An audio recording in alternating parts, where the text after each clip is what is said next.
našej relácii sa pravidelne venujeme otázkam krásy a poradenstva, vždy s rovnakým cieľom budiť čo najlepší dojem a vyzerať čo najlepšie. Dnes si ukážeme, ako vyzerať serióznejšie. V štúdiu je s nami môj kolega Samuel Trnka, ktorý doteraz pôsobil najmä v oblasti zábavy.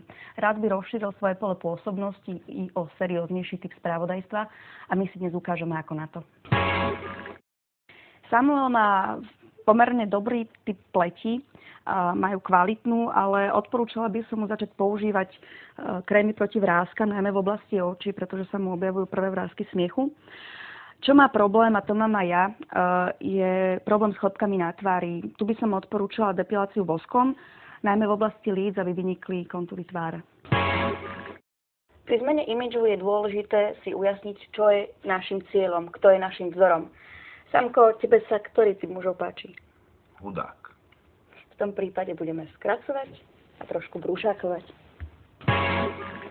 I've been walking in the shadows of tree light.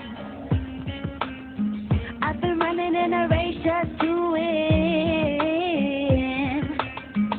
Backed into the corner of my mind, yeah. You came to show me how it should be. You could be on the circle. I breathe just by watching it fall down. I love, baby, your love is fundamental. Watching it grow, salvation, say I know. Taking a love is fundamental. It's a different comfort circle. I reach up and watching it grow. Salvation, say I know.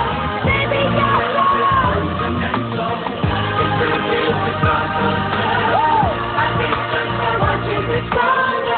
Salvation, say I know. Baby, your love is fundamental.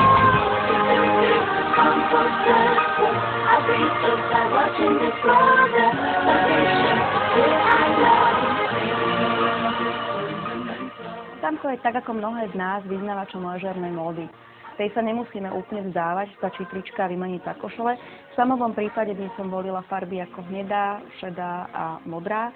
Čo sa týka výraznejších farieb, s tými by som opatrne, len v prípade doplnkov, ako je spodné prádlo alebo peňaženka.